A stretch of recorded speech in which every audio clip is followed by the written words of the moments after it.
Entrevista coletiva com o técnico Thiago Carpini. Boa noite. Boa noite. A gente viu um time do Vitória hoje muito brigador, assim, desde o primeiro minuto. E bem ajeitado na parte defensiva no primeiro tempo. Depois, por erros individuais, acabou tendo pênalti, acabou sofrendo o segundo gol. Mas eu quero saber como dá para ajeitar esses erros individuais para não cometer, porque se não fosse por eles, provavelmente o Vitória teria sido um resultado bem positivo aqui hoje.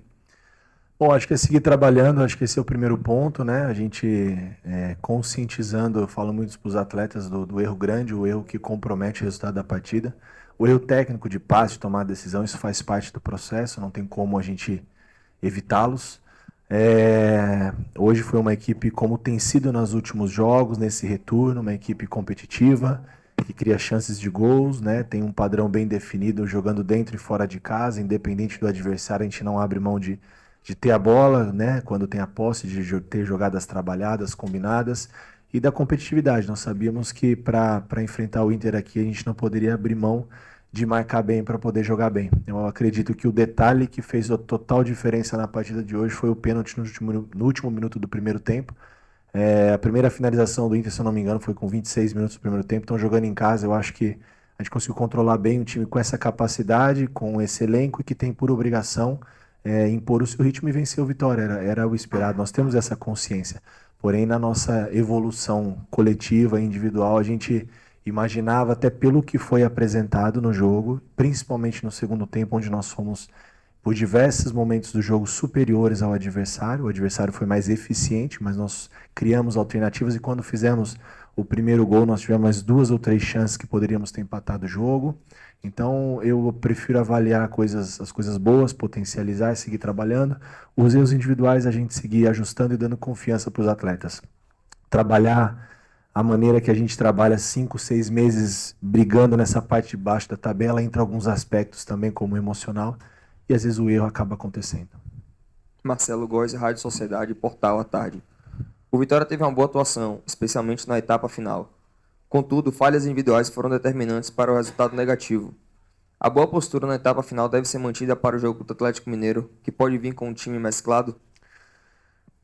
Nós não sabemos o que vem de lá, o importante é o que vai daqui para lá. A nossa boa postura não foi contra o Internacional apenas, foi no jogo anterior que nós vencemos em casa por 1-0 a equipe do Juventude. Foi uma boa postura contra o Atlético Goianiense, que muitos desmereceram a vitória e hoje a gente viu o resultado do Atlético contra o Fluminense, um concorrente nosso, como é difícil jogar lá e como nós somos eficientes naquele jogo.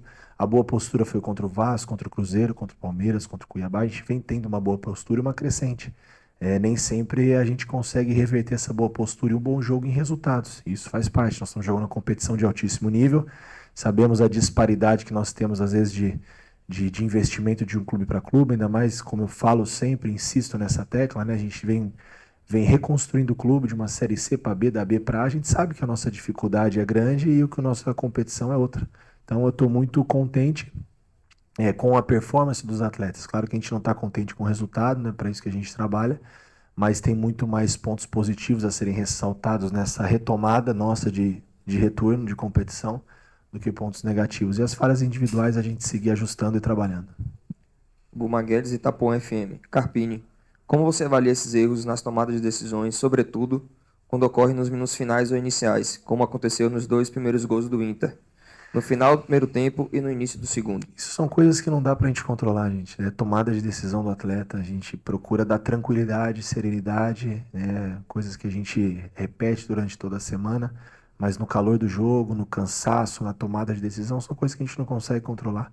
E sem dúvida o que determinou o resultado hoje foi o primeiro tempo, né? O primeiro tempo foi muito igual, muito equilibrado, muito mais competitivo do que jogado, poucas chances para os dois lados e no segundo tempo sim um jogo mais aberto e na minha opinião um jogo mais jogado por parte do Vitória. Estávamos mais próximos do empate como tomamos o terceiro gol já num lance ali de um pouco de sorte, uma fatalidade, enfim, eficiência também, mérito do adversário. Mas a gente tem que dar tranquilidade. Foi como eu falei na pergunta anterior.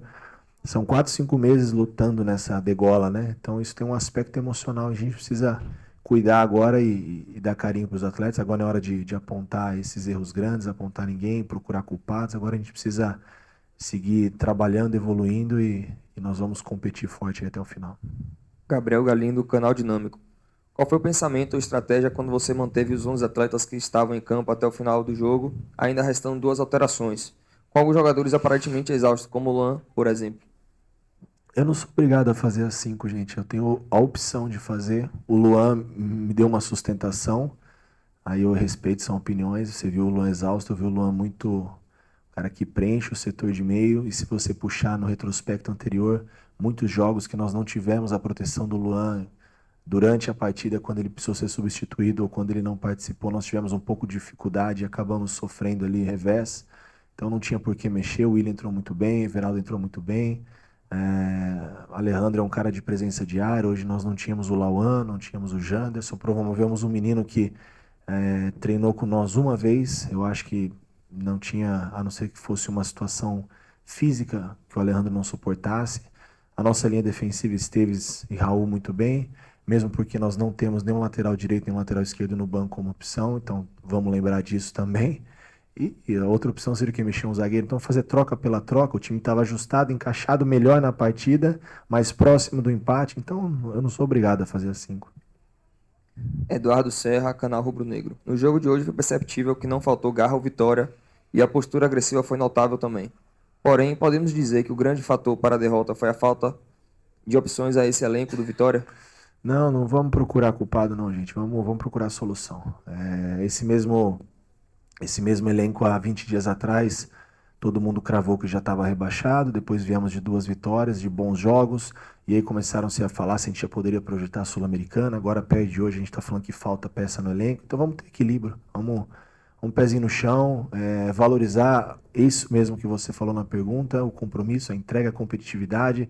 Se falta ou não falta é outro ponto agora a ser discutido em outro momento. O nosso grupo tem sido muito aguerrido, muito homem, muito valente.